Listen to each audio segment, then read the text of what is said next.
네, 천민님만 교회 성도 여러분 안녕하십니까? 네. 다름이 아니고요. 오늘은 우리 박선민 집사님께서 이렇게 질문해 주신 것을 글로도 정리해보고 또 어떻게 이렇게 해보다가 이렇게 영상을 찍어서 같이 공유하면 또 더 많은 분들이 좀 더 손쉽게 또 이렇게 알 수 있을 것 같아서 좀 창피하고 부끄럽지만 또 이렇게 영상을 한번 찍어봅니다. 우리 박세민 집사님의 좋은 질문 덕분에 우리 또 성도님들의 성경 보는 눈이 조금 더 또 넓어지고 저 또한 또 공부를 다시 한번 해보는 그런 시간이 되고 있습니다. 그래서 모든 성도님들께서도 무엇이든지 어떤 것이든지 질문해 주시면 저도 공부하고 또 우리 모든 분들이 나눌 수 있다는 점을 꼭 기억을 좀 하셔가지고 같이 이렇게 하셨으면 좋겠어요. 내가 모르는 것은 다 모릅니다. 그렇게 생각을 하셔가지고 해보겠습니다. 오늘 우리 질문이 이겁니다. 오늘 우리 같이 보셨던 말씀이죠. 우리 역대하 22장 앞부분을 보면 22장 2절에 여호람의 아들 아하시아가 왕위를 이어받는 나이가 42세로 나옵니다. 근데 여기서 이제 문제가 그럼 뭐가 되냐면 그의 아버지 부왕 여호람이 죽은 나이가 이 42세거든요. 네. 그러니까 좀 뭔가 이상하다 싶어가지고 우리 집사님께서 찾아보시니 열왕기하 8장 26절에는 22세로 나와 있고 개역 한글판에도 42세로 또 나와 있어요. 그런데 또 NIV 성경을 또 찾아보니까 거기에는 역대하 22장 2절에는 22세라고 나오고 있는데 과연 이게 어떻게 된 건가? 그래서 집사님의 질문은 한글 성경의 기록상의 실수일까요? NIV가 수정해서 적은 걸까요? 라는 그런 질문입니다. 네. 녹화가 잘 되고 있는가 한번 확인해 봤습니다. 저 혼자 이렇게 지금 제 사무실에서 이렇게 녹화를 하고 있어가지고요. 이 부분은 상당히 재밌어요. 다시 한번 정리해 보면 우리 지금 계속해서 왕의 이야기들이 나오고 있잖아요. 근데 아하시아가 42세에 죽으면 아버지보다 뒤에 그러니까 아버지하고 나이가 비슷하게 되는 거예요. 그러니까 아버지가 42세 아들 어떻게 낳아? 자기가 42세. 자기가 42살에 죽는데 자기가 죽고 나서 아들이 왕이 되는데 아들이 42살이래요. 그 말이 안 된다. 이제 이 부분이거든요. 그래서 이거는 우리가 주석가들의 이야기 주장하는 바가 두 가지가 있는데 이 두 가지를 먼저 알려드렸으면 좋겠어요.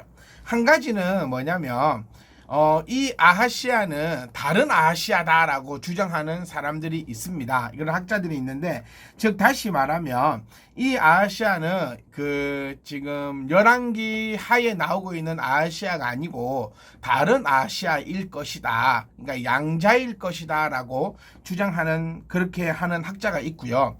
또 한 학자는 우리 박세민 집사님의 유추하신 대로 한글 성경의 기록 오류가 아니고 사본이 이렇게 옮겨 적으면서 성경의 오류다라고 주장을 하는 학자가 있습니다. 그러면 어느 쪽의 학자 이야기가 더욱더 신빙성을 가지고 있고 또 많은 주석 학자들은 어떤 것을 따르고 있고 또 우리 개혁주의 신학과 또 저의 생각도 어떤 것이냐면 바로 두구두구두구두구두구 두 번째입니다. 네. 다른 인물일 것이다 라는 것이 아니고 이거는 성경의 사본, 지금 우리가 보고 있는 성경은 원본이 아닙니다. 원본 성경을 이렇게 번역을 해서 보고 있는 것이 아니라 사실 원본 성경은 이 땅에 존재하지 않는다고 해요.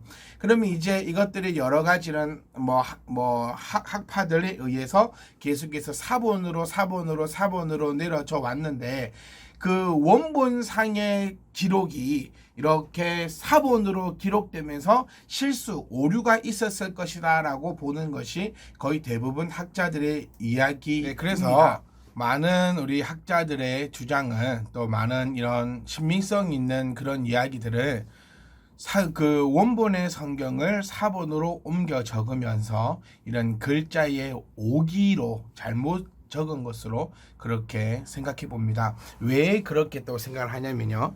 제가 한번 보여드리겠습니다. 카메라를 안 돌려지네. 자, 여기 이렇게 보시면 제가 글씨를 조금 이상하게 써서 바라보기 힘드실 수도 있는데 이렇게 생긴 글자가 지금 두 개가 히브리어거든요. 20을 나타내는 숫자입니다. 그리고 여기 이 숫자가 40을 상징하는 숫자이거든요. 그러니까 제가 이렇게 좀 글자를 쓴 게 아니고 그리다시피 돼가지고 이게 이제 원본의 성경을 살펴보면 이 글씨는 되게 비슷하다고 해요. 좀 비슷해 보입니까, 여러분? 제가 최선을 다해서 한번 그려보긴 했는데, 네. 그래서 이쪽 거는 20을 나타내는, 그러니까 조금 개념이 좀 달라요. 이거는 20을 나타내는 모양이고, 저것은 40을 상징하는 그런 글자가 됩니다. 그러니까 우리 한글과는 조금 달라서 이해하거나 생각하기가 좀 힘들 수 있는데 그냥 여타여타 이거를 좀 줄여보면 이겁니다. 원본 성경을 사본으로 옮겨 적을 때 이러한 문자의 모양 때문에 적을 때에 오기, 잘못된 숫자가 나타나지 않았을까라고 추측하고 생각해 보는 것입니다. 이것은 제가 계속해서 말씀드린 것처럼 추측과 한번 생각할게요. 그러니까 이건 난제입니다. 난제. 왜 이렇게 기록되어 있고 왜 저렇게 기록되어 있을까? 정확하게는 몰라요. 왜냐하면 원본 성경을 우리가 본 적이 없기 때문에. 그런데 이제 우리가 한번 유추해 볼 때 여러 가지 생각을 해 볼 때 사본에 옮겨 적을 때 잘못 적었을 것이다. 그러니까 한글 성경이 잘못된 것이 아니고요.